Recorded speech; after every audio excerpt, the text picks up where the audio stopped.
afternoon, good evening, good night. It is your Elena here again to bring you the new episode of not really opera wears, but classical wears. Okay, so as I said before, quotation mark, before, well, I said that all the way back to October, but anyway, this is about the Daniel Trifonov Carnegie recital all the way back to October 17th. Okay, so I didn't actually got the ticket myself. My friend gave me the ticket because he wasn't able to go there. So yeah, that's the whole story. And I went there, and okay, that was interesting. So let me tell you, you should definitely see Daniel Trifonov, because he is, first of all, one of the most celebrated pianists of this generation. And I mean, for that concert, he provides a bold interpretation of Tchaikovsky and pretty elegant waltzes of Chopin. And even though the intense complexity of Rachman- Rock's work, Rachmaninov, is that how to pronounce Rock's name? Okay, never mind. But like, I mean, compared to David Giffen, Carnegie is such a nice place.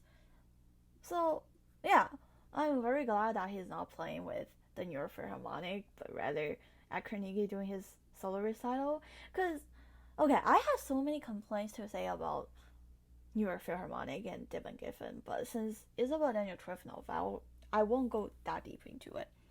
So, first, it started with the Tchaikovsky piano Sonata in C, which is a rare played piece. Not necessarily rare played, but less well known, I guess. And Trifonov brought such boldness and brilliance to it.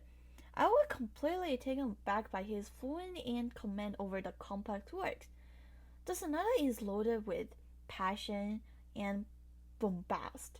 The first movement marked Allegro con fuego, meaning cheerful with fire, was a firecracker. Trifonov played it at a speed that I can only describe as breathtakingly fast. I mean, even though there are definitely people faster than him, but it was still very excited to see it. I mean, not necessarily people who play it fast is good, but like he played it good and fast. Well, that was surprise. Also with the music interpretation, of course.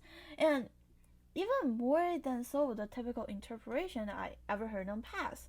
It was an energetic opening, and everyone in the hall was just like cheering for him. So I would like to highlight the Ardente, though, because this is where Trifonov's genius really shone. He didn't just display his impassable technique there, but you could also feel the emotion seeping through every note. And he has this innate ability to balance precision with soul, and that was evidence here. You could almost feel the sadness and reflection in this movement, which contrasts beautifully to the Allegro section that bookend the sonata. So, as those Allegro vivo movements, let me just say, I begin to see flashes of another famous pianist, Lang Lang. Well, is this necessarily a good description? Depends on how you say Lang Lang. Okay, so in both of their performance, you can see the acrobatic energy at the keyboard. Oh wow, and Lang Lang also plays. I remember just like 2 days ago in France for the reconstruction of Cathedral Notre Dame de Paris. Oh, good, interesting. So Trifonov even jumped out of his seat a bit. Well, not only a bit, but like at least half of his body, and he pounded out the closing notes on the sonata. It was electric. Okay, next up is the Chopin waltzes. After the intense Tchaikovsky sonata, Trifonov treated us to a section of Chopin's waltzes. These pieces were, like, hands down, a personal highlight for me. Chopin's waltzes are pretty elegant, sweeping, and full of intricate movements. Okay, I started to use those words that I don't even know how to pronounce again.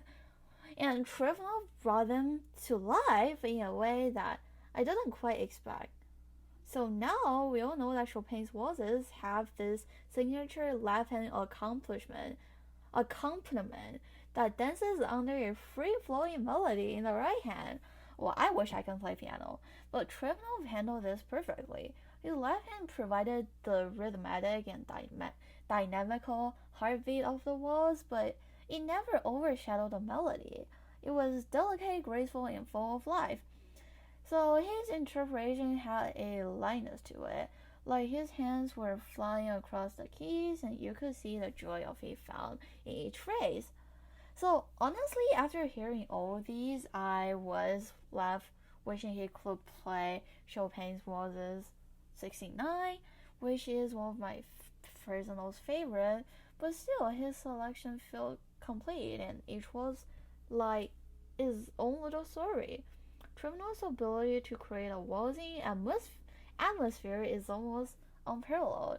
It was like a room itself started to spin as he played. Oh, it was pretty magic.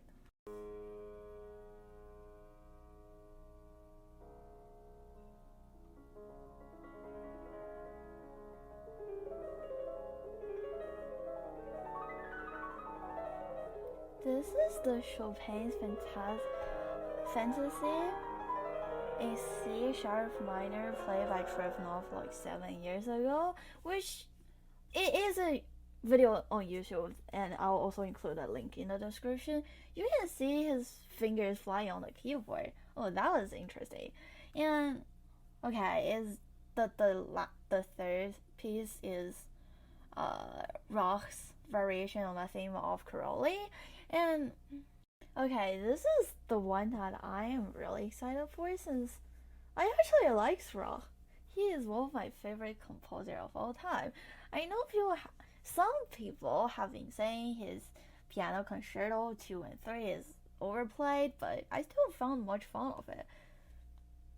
And Rock's operas has always been forgotten, but his operas are also very excited. Please, I think during his lifetime he composed 5 operas, and I'll list the name in the description. You can look through it. So here is Trifonov playing Rock's variation on the theme of Caroli, and this work that I don't hear it performed live that often. And in this case, Trifonov truly gave us something special. My impression of Trifonov's Rock interpretations has been stronger ever since his collaboration with, yeah, everyone knows my favorite man, Yannick Nézet-Séguin, on the recipe on the theme of Paganini, so I was eager to see what he'd do with these variations. So now Rock's music is known for his emotional intensity, its sweeping melodies, and its technical demands. This piece it is fascinating because in many ways is challenging of both emotion and structure, because each variation builds off Caroli's theme, but Rock's twists it in a myriad of directions and keeping the listener guessing. Even though this isn't the most frequently performed Rock work, Trifonov gave it the same treatment as his more familiar pieces. His technical control was pretty much outstanding, but beyond that, it was the emotional depth he brought that really stood out.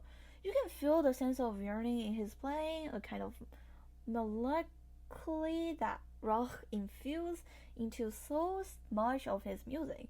And Trifonov's Russian roots clearly play a role here. There was a softness of how he approached the work, which made me feel like I was hearing this music in the most authentic form. And lastly, it was the Sleeping Beauty suite, arranged by Mikhail Platnov. It was interesting because Planov himself is a pretty renownable pianist and conductor, and his arrangement of Tchaikovsky ballet music is, quite frankly, stunning. However, I have to admit, I found myself comparing Trifonov's interpretation to Planov's, and while Trifonov did a good job, I personally prefer Planov's own performance of the suite. So you see, Planov has a very personal connection to this arrangement since he did it himself, of course. After all, he knows every nook and cranny, every tiny flourish, and it feels like he's able to bring out most subtle nuances of the suit. And Trifon's playing, while technically flawless, didn't quite reach the level of intimacy. That said, it was still a joy to hear, especially in Carnegie Hall instead of David Giffen. Or you know how much I hate David Giffen. And the details were greatly appreciated. So the conclusion is Trifonov is definitely a pianist that deserves you to listen, but like under one condition. Only if the price of the ticket is under $100. I think personally there are only those several people that I would pay for something above $70. Yeah, I'm not going to say the name directly here, but you will find it out in my later podcasts. Yay!